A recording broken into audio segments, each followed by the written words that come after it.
Hi friends, welcome to Mrs. Kashyap Vlogs. இன்னைக்கு நம்ம வீடியோல என்னோட ஈவினிங் ரொட்டீன் தாங்க நம்ம பார்க்க போறோம். அதுக்கு முன்னால நீங்க நம்ம சேனலை ஃபர்ஸ்ட் டைம் பார்க்கறீங்கன்னா கீழ இருக்கக்கூடிய subscribe பட்டனை பிரஸ் பண்ணிக்கோங்க. கூடவே பக்கத்துல உள்ள பெல் சிம்பலையும் பிரஸ் பண்ணிக்கோங்க. அப்பதான் நான் போடக்கூடிய வீடியோஸ் எல்லாம் உங்களுக்கு நோட்டிஃபிகேஷனா வரும். இந்த ரொட்டீன்ல நான் ஈவினிங்கே நான் குக் பண்ணிருப்பேன். அந்த இதுவும் நான் உங்க கூட ஷேர் பண்ணிருக்கேன். அதுக்கு அப்புறம் fish cleaning நான் உங்க கூட ஷேர் பண்ணிருக்கேன். நிறைய பேர் என்கிட்ட கேட்டிருந்தீங்க. நான் ஆல்ரெடி வீடியோ போட்டிருந்தப்ப fish cleaning இன்னொரு தடவை போட சொல்லி. சோ அதுவும் நான் இதல பண்ணிருக்கேன். இது என்ன அப்படினு பார்த்தாலே உங்களுக்கு தெரிஞ்சிருக்கும். சூக் அல் ஜுபைல். நான் உங்களுக்கு மார்க்கெட் vlog ஆல்ரெடி நான் போட்டுருக்கேன். சோ அதுல இப்போ வந்து பாத்தீங்கன்னா புதுசா grill ஓபன் பண்ணிருக்காங்க. சோ எனக்கு ரொம்பவே ஹாப்பியா இருந்துச்சு. நாங்க அங்க போனதுல இருந்தே பாத்தீங்கன்னா grill நாங்க கேட்டுட்டே இருந்தோம். ஆனா அப்போதைக்கு இல்ல.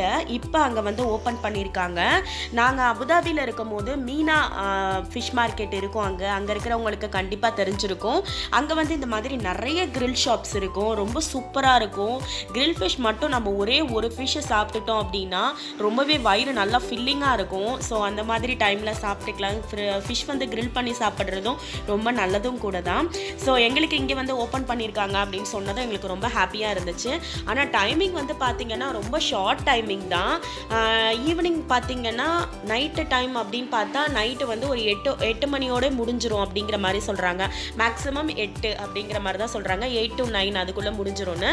ஆனா அபுதாபில பாத்தீங்கன்னா அப்படி கிடையாது. 12 o'clock வரைக்குமே இருக்கும். சோ அது கொஞ்சம் டிசப்பாயின்ட்மென்ட்டா இருந்துச்சு. ஏனா ஹபிலாம் வீட்டுக்கு வந்துட்டு அதுக்கு அப்புறம் தான் நம்ம எப்படியும் வெளியிலலாம் கிளம்பற மாதிரி இருக்கும். சோ அப்பதான் வந்து ஓபன் பண்ணிருந்தாங்க. அதுக்கு அப்புறம் நம்ம சார் வந்து அங்க ஜாலியா விளையாடிக்கிட்டு இருக்காரு பிள்ளைங்க கூட. ஒரு பையன் அவனை போட்டு இழுத்துட்டு இருந்தான். இங்க வா இங்க வந்து விளையாடு அப்படினு சொல்லிட்டு. நம்ம சாருக்கு வந்து அன்னைக்கு एक्चुअली உடம்பு சரியில்லை. யூசுவலா எல்லார் வீட்லயும் கிட்ஸ் இருந்தாலும் கண்டிப்பா தெரியும். கிட்ஸ் வந்துட்டு பாத்தீங்கன்னா ஒரு 10 நாள் நல்லா இருந்தாங்கன்னா 10 நாளைக்கு ஏதாவது ஒன்று பண்ணிடும். அந்த மாதிரி தான் இருக்கும். ஸோ அந்த மாதிரி தான் நமக்கு நாட்களும் வந்து ஓடிட்டு இருக்கும். ஸோ நம்ம சார் வந்து கொஞ்சம் வெளியில் வந்தால் சின்ன பிள்ளையிலேருந்து அவனுக்கு ஒரு பழக்கம். வெளியில் வந்துட்டா கொஞ்சம் ஜாலியாக இருக்க மாதிரி அவனுக்கு உடம்பு சரியாததை கொஞ்சம் மறந்துட்டு விளையாடிக்கிட்டு இருப்பார். ஸோ அன்னைக்கு ரொம்ப ஜாலியாக இருந்தது. அவருக்கு கிட்ஸோட இருக்கிறதுனா அவ்வளோ விருப்பம். அதுதான் அவர் ஜாலியாக என்ஜாய் பண்ணிட்டு இருக்காரு. நாங்கள் கொஞ்சம் ஃபிஷ் எல்லாம் வாங்கிட்டு வீட்டுக்கு வந்தாச்சு. நான் என்னென்ன வாங்கினேன் அப்படிங்கிற நான் ரொம்ப டீட்டெயில்டாக போடல. ஏன்னா ஆல்ரெடி நான் மார்க்கெட் vlogல நான் போட்டிருக்கேன். அதே மாதிரி தான் இருக்கும் மார்க்கெட் அப்படிங்கிறதுனால நீங்க பார்க்கலன்னா கண்டிப்பா செக் பண்ணி பாருங்க.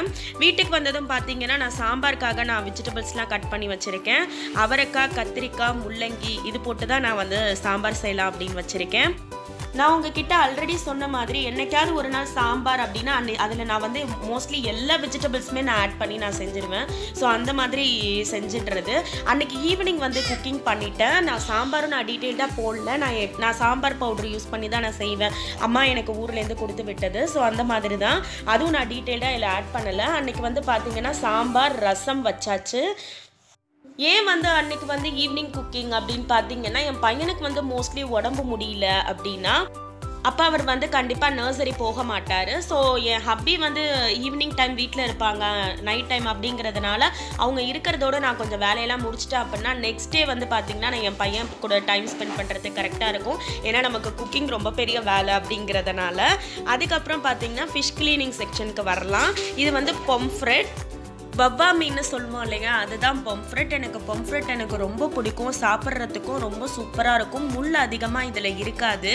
இது வந்து க்ளீன் பண்ணுறதும் ரொம்பவே ஈஸியான ஒரு ப்ராசஸ் தான். இது பாருங்கள், இப்படி தான் இருக்கும் பொம்ஃப்ரெட். இதில் வந்து அந்த கருப்பாக இருக்கு இல்லையா, அதை மட்டும் நம்ம எடுத்துட்டா போதும். நீங்கள் வந்து கடையிலேருந்தே ஜஸ்ட்டு கட் பண்ணி வாங்கிட்டு வந்துடலாம். ஜஸ்ட்டு நார்மல் க்ளீனிங் அப்படின்னு சொல்லிட்டு கேட்டோன்னா கரெக்டாக அவங்க வந்து அந்த குடல் மட்டும் இது பண்ணி கொடுத்துருவாங்க. இதில் ஹெட்டும் வந்து ரொம்ப பெருசாலாம் இருக்காது. இது ரொம்பவே வந்து ஈஸியான ஒரு ப்ராசஸ் தான். இது பார்த்தீங்கன்னா இதில் செதிலும் வந்து ரொம்ப அதிகமாக இருக்காது. இந்த மாதிரி ஈஸியான ஃபிஷ் எல்லாம் வந்து க்ளீன் பண்ணுறதும் ரொம்ப ஈஸி. ரொம்ப டைமும் எடுக்காது. கவுச்ச ஸ்மெல் இதில் வரவே வராது. ஸோ இதில் வந்து கவுச்ச வாடை வரும் அப்படின்னும் கிடையாது. இது வந்து ஆயில் ஃப்ரை பண்ணுறதுக்கும் தவா ஃப்ரை பண்ணுறதுக்கும் ரொம்பவே சூப்பராக இருக்கும். டேஸ்ட்டும் ரொம்ப பார்த்தீங்கன்னா அப்படியே ஒரு நெய் வாசம் அடிக்கிற ஃபீல் இருக்கும். நடு முள்ளு மட்டும்தான் இருக்கும். முள்ளுமே பார்த்தீங்க அப்படின்னா அவ்வளோ மைல்டாக சாஃப்டாக இருக்கும், குத்துறதே தெரியாது, நம்ம முள்ளை கடிச்சே கூட சாப்பிட்றலாம். ஸோ இந்த ஃபிஷ் வந்து நான் இப்படி தான் க்ளீன் பண்ணுவேன். இங்கே பாருங்கள், இந்த மாதிரி தோல் மட்டும் நம்ம இப்படி சீச்சு ஜஸ்ட்டு கத்தியாலே நம்ம க்ளீன் பண்ணிடலாம் ரொம்ப ஈஸியாக. ஸோ இந்த மாதிரி சீக்கும் போது உங்களுக்கு மேலே உள்ள தோலில் உள்ள இதெல்லாம் வெள்ளையாக உங்களுக்கு வந்து ஆட்டோமேட்டிக்காக வந்துடும். ஸோ இதை நம்ம ஜஸ்ட்டு ஒரு அலசிக்கலாம். இதில் செதில் வந்து நமக்கு ரொம்ப இருக்காது, நார்மல் ஃபிஷ்ஷஸ் மற்ற ஃபிஷ்ஷஸில் இருக்கிற மாதிரி. இது ரொம்ப ஈஸியான ஒரு இது கூட. ஸோ இந்த மாதிரி ப்ராசஸ் நம்ம கண்டிப்பாக ஃபாலோ பண்ணலாம். அதுக்கப்புறம் பார்த்தீங்கன்னா இல்லை கவுச்ச ஸ்மெல் இருந்துச்சு அப்படின்னா நான் உங்கள்கிட்ட ஆல்ரெடி சொல்லியிருக்கேன், நல்லெண்ணெய் போட்டு வாஷ் பண்ணலாம் அப்படின்னு சொல்லிட்டு. ஆனால் இந்த ஃபிஷ்ஷில் வந்து கவுச்ச ஸ்மெல்லாம் எதுவுமே இருக்காது. இது ஒரு ஃபிஷ்ஷை சாப்பிட்டா போதும், நமக்கு நல்லாவே வயிறு நல்லா ஃபில்லிங்காக இருக்கும். ஸோ சூப்பரான ஃபிஷ்ஷு இது. க்ளீனிங் எல்லாமே நம்ம முடிச்சதுக்கு அப்புறம் இது வந்து துட்டு மாதிரி போடணும், அதாவது பீஸ் மாதிரி போடணும்னு கிடையாது. இது ஒரே மீனாக இருந்தால் தான் ரொம்ப நல்லாயிருக்கும். நெக்ஸ்ட் இதில் பார்த்தீங்கன்னா நடுவில் மட்டும் இந்த மாதிரி ஒரு கீரல் போட்டுக்கோங்க. மீனை நல்லா இப்படி வளைச்ச மாதிரி பிடிச்சிக்கோங்க. பிடிச்சிக்கிட்டிங்கன்னா மீன் உங்களுக்கு நல்லா ஸ்ட்ராங்காக வந்துடும், நல்லா வந்து சதை நல்லா கல் மாதிரி இருக்க மாதிரி இருக்கும். அப்போ நீங்கள் அதில் வந்து லைட்டாக ஒரு கோடு, அவ்வளோதான், ரொம்ப போட்டிங்கன்னா கூட உடையறதுக்கு சான்சஸ் இருக்குது. ஸோ அதே மாதிரி ஒரு 3 கோடு. இது எதுக்குன்னா உள்ளுக்குள்ளே மசாலா நல்லா ஏறும் அப்படிங்கிறதுக்காக தான். அவ்வளோதான், இந்த மாதிரி அழகாக ஈஸியாக நல்லா பலன்னு க்ளீன் ஆகிடுச்சு பாருங்கள், ரொம்ப நல்லாயிருக்கும். யூஸ்வலாக இங்கே உள்ள மீன் பார்த்தீங்கன்னா ரொம்ப வந்து கவுச்ச ஸ்மெல் இருக்காது, ரொம்ப வந்து நாங்கள் கவுச்ச மீன் வாங்கவும் மாட்டோம். ஸோ நாங்கள் வாங்குகிற மீன்லாம் பார்த்தீங்கன்னா யூஸ்வலாக கவுச்சி இல்லாமல் அப்படி இருக்கிற ஃபிஷ் தான் நாங்கள் வாங்குறது. ஃபிஷ் க்ளீனிங் பண்ணும் போது இந்த மாதிரி நீங்கள் சிங்கில் வந்து ஸ்டாப்பர் யூஸ் பண்ணிக்கோங்க, அது ரொம்பவே நமக்கு ஹெல்ப்ஃபுல்லாக இருக்கும். சில வீட்டில் வந்து இருக்காது. ஸோ இந்த மாதிரி நீங்கள் செப்பரேட்டாக வாங்கி நம்மளாவே யூஸ் பண்ணிக்கலாம். நாங்கள் இங்கே வந்தப்போ இங்கே இல்லை, நாங்களே இதை வந்து செப்பரேட்டாக தான் வாங்கிக்கிட்டோம்.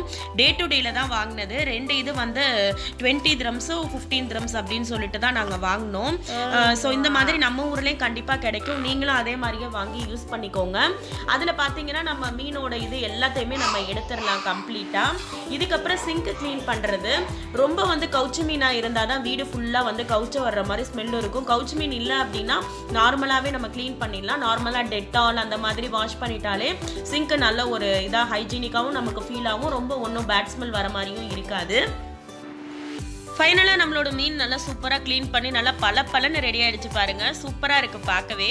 அதோட மட்டும் இல்லாமல் நான் கொஞ்சமாக சால்ட்டை ஆட் பண்ணிவிட்டு நான் நல்லா அலசிக்கிறேன்.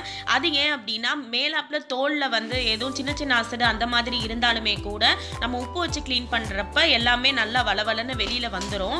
அது மட்டும் இல்லாமல் நம்ம மஞ்சத்தூள் இல்லை உப்பு ரெண்டுத்தில் எது வேணால் போட்டு நம்ம க்ளீன் பண்ணிக்கலாம், இல்லை ரெண்டுமே போட்டும் கூட நம்ம நல்லா அலசி க்ளீனாக வச்சுக்கலாம். இப்போ இந்த ஃபிஷ் ஃப்ரை பண்ணுறதுக்கு நான் வந்து பேசிக்கான மசாலா தான் நான் எடுத்திருக்கேன். என்னென்ன அப்படின்னா கொஞ்சமாக மஞ்சத்தூள், அதுக்கப்புறம் சில்லி பவுடர், சால்ட்டு, அவ்வளோதான் நான் எடுத்திருக்கேன். அதுக்கு மேலே நான் இதில் எந்த மசாலாஸும் நான் சேர்க்கலை. ஆனால் நான் என்ன மசாலா சேர்ப்பேன் அப்படிங்கிறத நான் ஆல்ரெடி உங்கள் கூட நான் ஷேர் பண்ணியிருக்கேன். ஒரு நாளைக்கு வந்து நம்ம 2 டைப் ஆஃப் ஃபிஷ் ஃப்ரை பண்ணணும் அப்படின்னா ரெண்டுமே சேமாக பண்ணிட்டா நமக்கு சேமான டேஸ்ட் இருக்க மாதிரி இருக்கும். ஸோ ஒரு ஃபிஷ் ஃப்ரை வந்து இந்த மாதிரி பேசிக் மசாலா வச்சும், இன்னொரு ஃபிஷ் ஃப்ரை வந்து நம்மளோட மசாலாஸ் இருக்கும் இல்லையா, நம்மளோட ஸ்டைல் ஆஃப் மசாலாஸ் அதை வச்சும் நம்ம பண்ணோம் அப்படின்னா 2 மீனுக்கும் நல்ல டிஃப்ரென்ஸ் தெரியும் அந்த டேஸ்ட்டில். பொம்ஃப்ரெட் பார்த்தீங்கன்னா உங்களுக்கு ரொம்ப வளவலன்ட்டு இருக்கும். ஸோ வளவலன்ட்டு இருக்குது அப்படிங்கிறப்ப உங்களுக்கு மசாலா ஒட்டுறது கொஞ்சம் கஷ்டமாக இருக்கும். அப்படிங்கிறப்ப நீங்கள் ஒரு கையில் இந்த மாதிரி எடுத்துக்கிட்டு இன்னொரு கையால் நீங்கள் நல்லா உள்ளுக்குள்ளே, அதுக்கப்புறம் கீரி இருக்கும் இல்லையா, அதுக்குள்ளெல்லாம் நல்லா மசாலா தடவி வச்சுக்கோங்க. இதை வந்து வெளியில் வைக்கிறத விட பெட்டர் ஃப்ரீசரில் வந்து ஒரு 1/2 hour மூடி வச்சுட்டிங்க அப்படின்னா அந்த மசாலாலாம் நல்லா செட் ஆகிடும். ஃப்ரை பண்ணுறதுக்கும் ரொம்ப ஈஸியாக இருக்கும். ஏன்னா அது தோல் வந்து ரொம்ப வளவலன்ட்டு இருக்குது அப்படிங்கிறதுனால வெளியில் இருக்கிறத விட இந்த மாதிரி பண்ணி பார்த்தீங்கன்னா ரொம்பவே ஈஸியாக இருக்கும் ஃப்ரை பண்ணுறதுக்கு. இதில் வந்து நம்ம பீசஸும் போட்டுக்கலாம், இல்லை ஃபுல் ஃபிஷ்ஷாகவும் இந்த மாதிரியும் வச்சுக்கலாம். நான் வந்து இது மீடியம் சைஸ் ஃபிஷ் தானே அப்படின்னு சொல்லிட்டு நான் இப்படியே வச்சுக்கிட்டேன், நான் பீஸ் போடாமல். இது பார்க்கவும் எவ்வளோ நல்லா சூப்பராக இருக்குது ஃபிஷ்ஷு. இப்போ நெக்ஸ்ட்டு ஃபிஷ் என்ன அப்படின்னு பார்த்தீங்கன்னா சங்கரா மீன். அதாவது இங்கே வந்து பார்த்தீங்கன்னா 2 டைப் ஆஃப் சங்கரா மீன் கிடைக்கும். சுல்தான் இப்ராஹிம், சுல்தான் கண்ணன் அப்படின்னு சொல்லுவாங்க. ஸோ அதில் வந்து இது என்ன டைப் அப்படின்னு பார்த்தீங்கன்னா சுல்தான் இப்ராஹிம் இந்த மீன் பேர். அதே தான் நம்ம ஊர் இதில் சொல்லணும்னா சங்கரா மீன் தான் இது. சங்கரா மீன் கிளீனிங் அப்போ எப்படி அப்படின்னு பார்த்தீங்கன்னா இந்த மாதிரி நம்ம கத்தி வச்சு சீவும் போது அதே ப்ராசஸ் தான். கத்தி வச்சு சீவும் போது உங்களுக்கு செதில் நல்லா எடுத்துகிட்டு வரும். இதில் நிறைய செதில் இருக்கும். ஸோ ஆனால் அந்த மீனில் பார்த்தீங்கன்னா பொம்ஃப்ரெட்டில் உங்களுக்கு சுத்தமாக செதிலே இருக்காது. ஆனால் இதில் நிறைய செதில் வந்துட்டே இருக்கும். ஸோ நீங்கள் நல்லா வந்து நல்ல ஷார்ப்பான நைஃப் வச்சுக்கிட்டாலே போதும். ஃபிஷ் கிளீனிங்க்கு ரொம்பவே நல்லா ஹெல்ப்ஃபுல்லாக இருக்கும். நார்மலாக இந்த மாதிரி நம்ம டேப்லேயே வாஷ் பண்ணிடலாம். இதே மாதிரியே நம்ம எல்லா பீசஸையும் நம்ம இதே மாதிரியே செதில்லாம் எடுத்துடலாம். தலையிலேருந்து எடுத்துகிட்டு இதே மாதிரியே நம்ம சீச்சு விட்டோம் அப்படின்னா ஈஸியாக வந்துடும். ஆரம்பத்தில் நான் இங்கே வந்தப்போ பார்த்தீங்கன்னா எனக்கு ஃபிஷ் க்ளீனிங் வந்து ரொம்பவே ரிஸ்கியான வேலையாக தெரிஞ்சிச்சு. எனக்கு ஃபிஷ் க்ளீனிங் பண்ணவே தெரியாது. பட் போக போக எனக்கு இது ரொம்ப பிடிச்சமான வேலையாகிடுச்சு. ஆக்சுவலாக க்ளீன் பண்ணுறதுக்கும் ரொம்ப ஈஸியாகிடுச்சு. நைஃப்லேயே க்ளீன் பண்ணவும் நான் கற்றுக்கிட்டேன்.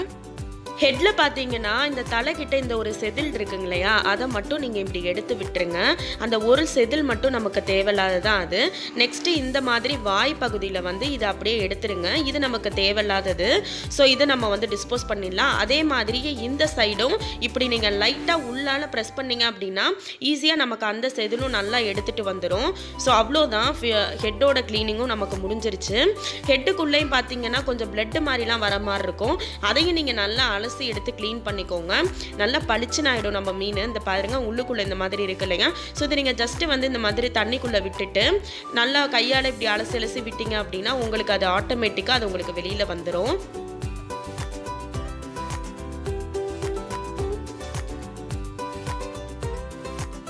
ஸோ அவ்வளோதான், நம்மளோட சூப்பரான சங்கரா மீனும் நல்லா க்ளீன் பண்ணி சூப்பராக ரெடி ஆகிடுச்சு பாருங்கள். இதில் நான் லைட்டாக மஞ்சத்தூள் அலசி நான் கழுவியிருக்கேன். அந்த மீனில் வந்து நான் உப்பு போட்டு அலசியிருந்தேன். ஏன்னா அது தோல் வந்து ரொம்ப வளவலன்னு இருக்கும் அப்படிங்கிறதுனால. இதில் வந்து நான் மஞ்சத்தூள் போட்டு நான் அலசியிருக்கேன். ஸோ நம்ம மீன் நல்லா ஃப்ரெஷ்ஷாக ரெடி ஆகிடுச்சு. இதில் நான் என்னென்ன மசாலா சேர்க்க போகிறேன் அப்படின்னு பார்த்தீங்கன்னா என்னோட ஸ்டைல் ஆஃப் மசாலா தான். ஃபஸ்ட்டு நான் வந்து மஞ்சத்தூள் லைட்டாக நம்ம ஆல்ரெடி வாஷ் பண்ணியிருக்கோம் அப்படிங்கிறதுனால கொஞ்சமாக ஆட் பண்ணிக்கிறேன்.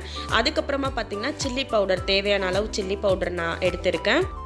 நான் எடுத்திருக்க மீன் அளவுப்படி பார்த்தீங்கன்னா யூஸ்வலாக இந்த மாதிரி இவ்வளோ மீன் இருந்துச்சு அப்படின்னா 2 டேபிள் ஸ்பூன் நான் எடுத்துக்குவேன். ரொம்ப நிறையாவும் சேர்த்துறாதீங்க. ஏன்னா வந்து தவா ஃப்ரை பண்ணும்போது ரொம்ப நெடியேற மாதிரி இருக்கும் வீடு ஃபுல்லாக. அதுக்கப்புறமா கொஞ்சமாக வந்து பெருஞ்சீரகத்தூள் நான் ஆட் பண்ணிக்கிறேன். அதுக்கப்புறமா தேங்காய் பவுடர் நான் ஆட் பண்ணிக்கிறேன்.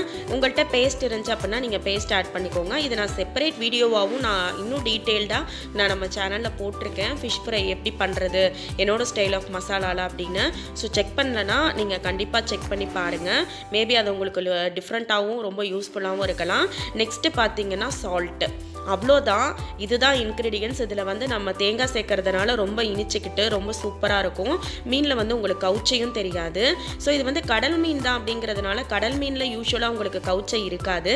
ஆனால் நாட்டு மீன் எடுத்துக்கிட்டிங்க அப்படின்னா அதில் கொஞ்சம் கவுச்ச ஸ்மெல் வர மாதிரி இருந்தாலும் இந்த டைப் ஆஃப் மசாலா நீங்கள் யூஸ் பண்ணிக்கிட்டிங்க அப்படின்னா எந்த ஒரு கவுச்ச மீனுக்குமே உங்களுக்கு கவுச்சை தெரியாமல் ரொம்பவே டேஸ்டியாக இருக்கும். 2 மீனையுமே கொஞ்சம் நேரம் ஃப்ரீசரில் வச்சு எடுத்தாச்சு. ஃபைனலி பார்த்தீங்கன்னா ஃப்ரையில் இறங்கியாச்சு. தவா ஃப்ரை இதுதான் என்னோட மோஸ்ட் ஃபேவரட். ஆயில் ஃப்ரை விட எனக்கு தவா ஃப்ரை ரொம்ப பிடிக்கும். ஸோ தவா ஃப்ரையில் நம்ம ஃபஸ்ட்டு வந்து நம்ம முதல்ல க்ளீன் பண்ணி தடவி வச்சுருந்தோம் இல்லையா மசாலா பொம்ஃப்ரெட், அதை நம்ம ஃப்ரை பண்ணிடலாம். பொம்ஃப்ரெட் வந்து மேலே உள்ள தோலும் ரொம்ப சாஃப்டான தோலும் கூட. அது மட்டும் இல்லாமல் சீக்கிரமாக உங்களுக்கு குக் ஆகிடும். ரொம்ப ஒன்றும் டைமும் எடுக்காது. அதுக்கப்புறம் அந்த மீன் வந்து லைட்டாக வந்து உடஞ்சிட்டு வர்ற மாதிரியும் இருக்கும். இந்த மாதிரி நம்ம 2 இது யூஸ் பண்ணிவிட்டு நம்ம திருப்பிக்கலாம். இல்லாட்டி ஃபிஷ்ஷு நம்ம திருப்பறதுக்குன்னு கூட நமக்கு ஃபோர்க் மாதிரிலாம் இருக்கும் இல்லையா.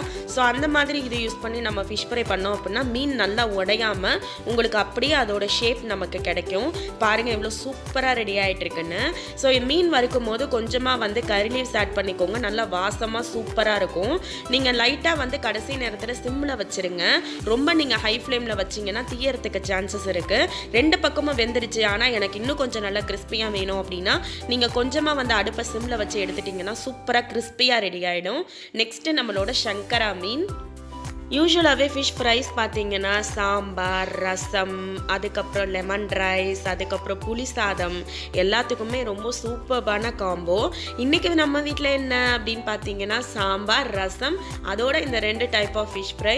ஸோ ரொம்ப யம்மியான லஞ்சு, எனக்கு ரொம்ப பிடிச்ச லஞ்சும் கூட. யூஸ்வலாக பார்த்தீங்கன்னா சாம்பார், ரசம் இந்த மாதிரி நான் 2 செஞ்சுருக்கிறதுனால நாங்கள் 3 பேர் தான். ஸோ எங்களுக்கு சாப்பாடு வந்து கண்டிப்பாக மிஞ்சும். நான் அந்த மாதிரி நேரத்தில் நெக்ஸ்ட் டேவும் நாங்கள் அதே குழம்பு வச்சுட்டு இந்த மாதிரி ஃபிஷ் ஃப்ரையும் நாங்கள் சாப்பிட்டுக்குவோம். இல்லை அதுக்கேற்ற மாதிரி வேறு ஏதாவது கூட்டு அந்த மாதிரி பண்ணி நாங்கள் சாப்பிட்ருவோம். மோஸ்ட்லி வந்து சாப்பாடு வேஸ்ட் பண்ண மாட்டோம். நெக்ஸ்ட் டேவும் அதே குழம்பு வச்சு மேனேஜ் பண்ணிக்குவோம். நெக்ஸ்ட்டு நம்ம எங்கே வந்திருக்கோம் அப்படின்னு பார்த்தீங்கன்னா நான் சொன்னேன் இல்லையா என் பையனுக்கு வந்து உடம்பு முடியல அப்படின்னு சொல்லிட்டு அவனுக்கு வந்து கொஞ்சம் மெடிசன்ஸ் வாங்கலாம் அப்படின்னு சொல்லிட்டு தான் நாங்கள் ஃபார்மசிக்கு வந்திருக்கோம். என் பையனுக்கு மட்டும் இல்லை எனக்கும் தான் த்ரோட்டு சரியில்லை அப்படிங்கிறதுனால இப்போல்லாம் பார்த்தீங்கன்னா நம்மலாம் அப்போல்லாம் சின்ன பிள்ளையிலேருந்து வளர்ந்தப்பெல்லாம் பார்த்தீங்கன்னா மெடிக்கல் அப்படின்னா மோஸ்ட்லி வந்து எனக்கு தெரிஞ்ச எங்கள் அப்பாவும் வந்து அப்பையிலேருந்து மெடிக்கல் ஷாப் தான் வச்சுருக்காங்க. இப்போ ஃபார்மசி ஃபஸ்ட்லேருந்தே பார்த்தீங்கன்னா நிறைய மெடிசின்ஸாக இருக்கும். அதுக்கப்புறம் எங்கள் அப்பா அப்போ என்ன வச்சுருப்பாங்கன்னு பார்த்தீங்கன்னா சாக்லேட்ஸ்லாம் வச்சுருப்பாங்க. நான் சின்ன பிள்ளையில போகும்போது கண்டிப்பாக என்னென்ன கடையில் புது சாக்லேட் வருதோ வீட்டுக்கு அப்பா எடுத்துகிட்டு வருவாங்க. அதெல்லாம் செம்ம ஜாலியாக இருக்கும். ஸோ அந்த மாதிரி தான் நான் பார்த்துருக்கேன். ஆனால் இப்போ பார்த்தீங்கன்னா அங்கே வந்து ஜிம்னாஸ்டிக் அந்த ப்ரோட்டீன் பவுடர்ஸ், அதுக்கப்புறம் பார்த்தீங்கன்னா ஹேர் பேண்ட், ஹேர் கிளிப்ஸ் எல்லாமே இருக்குது. இதுதான் இருக்குது அதுதான் இருக்குன்னு இல்லை. அப்புறம் வந்து நம்ம மெடிக்கேட்டட் க்ரீம்ஸ் அதெல்லாம் கூட அங்கே வந்து வித்துட்ருக்காங்க. நம்மளுக்கு இந்த செக்ஷன்லாம் செட் ஆகாது, யூஸ் பண்ண மாட்டோம்னு சொல்கிறத விட நம்மளுக்கு அதெல்லாம் செட் ஆகாது. நம்ம அதெல்லாம் ரொட்டீனும் ஃபாலோ பண்ணவும் மாட்டோம் நம்ம பையனை வச்சுக்கிட்டு. நெக்ஸ்ட்டு இது என்ன அப்படின்னு பார்த்தீங்கன்னா இது வந்து 100 மீட்டரில் ஒரு வேட்ஸ்ட், அதாவது மெழுகு, அது ஒரு த்ரெட்டு மாதிரி இருக்கும். ஒன்றும் இல்லை, நம்ம நரம்பு இருக்கு இல்லையா, நம்ம மணிலாம் கோப்போம் இல்லையா நரம்பு, அந்த இதுதான். இது வந்து ஃப்ளாசிங் அப்படின்னு சொல்லுவாங்க. இது எதுக்கு அப்படின்னா பல்லு இடுக்கில் வந்து இருக்கிறதுக்கு நம்மலாம் மோஸ்ட்லி என்ன யூஸ் பண்ணுவோம், அந்த டூத் பிக்கர் அந்த மாதிரி தான் நம்ம யூஸ் பண்ணுவோம் இல்லையா. அந்த டூத் பிக்கர் வந்து நம்ம யூஸ் பண்ணாமல் இந்த இதை வச்சு நம்ம பல்லு இடுக்கில் உள்ள அசடெல்லாம் நம்ம எடுத்தோம் அப்படின்னா நம்ம பல்லு வந்து கேப் விழாமல் நம்ம பாதுகாத்துக்கலாம். பல்லு வந்து எதனால் கேப் விழுது அப்படின்னா எகிறு ரொம்ப வந்து வீக்காக இருக்கிறதுனால தான் கேப் விழுறது. எகிறு வீக்காக போகிறது எதனால் அப்படின்னு பார்த்தீங்கன்னா ஊக்கு யூஸ் பண்ணி எடுக்கிறது, அதுக்கப்புறம் ஹேர் பின், இல்லை கைக்கு என்ன கிடைக்குதோ அப்போல்லாம் பார்த்தீங்கன்னா கம்பு குச்சி யூஸ் பண்ணுறது, அதுக்கப்புறம் டூத் பிக்கர்னு ஒன்று வந்துச்சு. ஆனால் இது எல்லாத்தையும் விட மெடிக்கேட்டடாக இது ரொம்ப நல்லாயிருக்கும் ஃப்ளாசிங் பண்ணுறது. இது வீட்டில் எல்லாருமே ஒன்று வாங்கி வச்சுக்கிறது ரொம்ப நல்லது. இது இப்போ எல்லா ஃபார்மசிலையுமே மோஸ்ட்லி கிடைக்கிது. இது நம்ம யூஸ் பண்ணிட்டு எடுத்தோம் அப்படின்னா இது ரொம்ப மைல்டாக இருக்கும், பல்லுக்கு ரொம்ப, அதாவது எகிருக்கு ரொம்ப ஹெவியாகவும் தெரியாது. நெக்ஸ்ட்டு நம்ம வீட்டுக்கு வந்தாச்சு. Dinner preparation. டின்னர் என்ன அப்படின்னு பார்த்தீங்கன்னா நைட்டுக்கு கோதுமை தோசை. ஸோ ஈவினிங் வந்து நம்ம கொஞ்சம் அந்த குக்கிங்லேயே ரொம்ப பிஸியாக போயிட்டதுனால நான் வந்து கோதுமை தோசை வந்து ரொம்ப ஈஸியாகவும் இருக்கும். நெக்ஸ்ட்டு வந்து எப்பயுமே மாவு தோசை சாப்பிட்டுட்டு இருக்கிறதுக்கு இது ஒரு டிஃப்ரெண்ட்டாகவும் இருக்கும் அப்படின்ட்டு. இதில் நான் என்ன ஆட் பண்ணியிருக்கேன் அப்படின்னா கோதுமை மாவு நான் ஆட் பண்ணியிருக்கேன். அதுக்கப்புறமா பார்த்தீங்கன்னா கொஞ்சமாக பெருஞ்சீரகத்தூள் ஆட் பண்ணியிருக்கேன். அதுக்கப்புறமா ஆனியன், கொஞ்சமாக கறி லீவ்ஸ், அதுக்கப்புறம் கொஞ்சமாக க்ரீன் சில்லி. ரொம்ப சூப்பராக இருக்கும் இந்த தோசை, ரொம்பவே யம்மியாக இருக்கும். இதுக்கு வந்து தேங்காய் சட்னி பர்ஃபெக்டான காம்போ, ரொம்ப நல்லாயிருக்கும், எனக்கு ரொம்ப பிடிச்சது. நான் இதை உங்கள் கூட கண்டிப்பாக செப்பரேட்டாக நான் எப்படி வந்து கோதுமை தோசை பண்ணுவேன் அப்படிங்கிறதே நான் உங்கள் கூட ஷேர் பண்ணிக்கிறேன். அதுக்கு தொட்டுக்க பார்த்தீங்கன்னா 2 டைப்ஸ் ஆஃப் கோகோனட் சட்னி இருக்குதுன்னு பார்க்குறீங்களா? ஆமாங்க, என் பையனுக்கு தனியாக எப்பயுமே நான் செஞ்சுருவேன், அப்புறம் எங்களுக்கு தனியாக செய்வேன். அவனுக்கு காரம் கம்மியாக செய்வேன், எங்களுக்கு கொஞ்சம் காரம் அதிகமாக இருக்கும். இதில் என் பையனுக்கு பார்த்தீங்கன்னா நான் வந்து பூண்டை ஆட் பண்ணி நான் அரைச்சிருப்பேன் தேங்காய் சட்னிக்கு. என் பையனுக்கு பூண்டை ஆட் பண்ணி அரைச்சோம் அப்படின்னா ரொம்ப பிடிக்கும். ஸோ பூண்டு உடம்புக்கு நல்லதும் கூட, ஸோ நம்ம இப்படி ஆட் பண்ணிக்கலாம். எங்களுக்கு வந்து பார்த்தீங்கன்னா ஒரு 2 சின்ன வெங்காயம் ஆட் பண்ணி அரைப்பேன், அதுவுமே இன்னும் சூப்பராக இருக்கும், டேஸ்ட்டு டெலிஷியஸாக. ஸோ இந்த 2 டைப்ஸ் ஆஃப் கோகோனட் சட்னியோட ரொம்பவே யம்மியான கோதுமை தோசை சூப்பராக ரெடி ஆகிட்டுருக்கு. இது வந்து என்னோட அம்மா செய்வாங்க, எனக்கு இது ரொம்ப பிடிக்கும். இல்லை வந்து கோதுமை மாவு, அதுக்கப்புறம் கொஞ்சமாக வந்து பெருஞ்சீரகத்தூள், அவ்வளோதான் ஆட் பண்ணுவாங்க. இதில் நம்ம இன்னும் நல்லா கிறிஸ்பியாக, இதுவே உங்களுக்கு கிறிஸ்பியாக நல்லா முறுவலாக இருக்கும். இல்லை இன்னொரு மெத்தட் பண்ணலாம் அப்படின்னா நீங்கள் கொஞ்சமாக ரவை கூட சேர்த்துக்கலாம், அதுவுமே உங்களுக்கு நல்ல ஊறலாம் நல்லா கிறிஸ்பியாக சூப்பராக இருக்கும். இப்போ இதுவே பாருங்கள் எவ்வளோ நல்லா சூப்பராக யம்மியாக ரெடி ஆகிடுச்சு. இதுதான் அன்னைக்குள்ள டின்னர். ஐ ஹோப் இந்த ஒரு கேஷுவலான ரொட்டீன் உங்களுக்கு கண்டிப்பாக பிடிச்சிருக்கும்னு நினைக்கிறேன். ஃபிஷ் கிளீனிங் உங்களுக்கு கண்டிப்பாக யூஸ்ஃபுல்லாக இருந்திருக்கும்னு நினைக்கிறேன். 2-3 சிஸ்டர்ஸ் என்கிட்ட கேட்டிருந்தாங்க. ஸோ இந்த வீடியோ உங்களுக்கு பிடிச்சிருந்தா இந்த வீடியோக்கு ஒரு பெரிய லைக் கொடுங்க, உங்கள் ஃப்ரெண்ட்ஸ் அண்ட் ஃபேமிலிக்கும் ஷேர் பண்ணுங்கள்.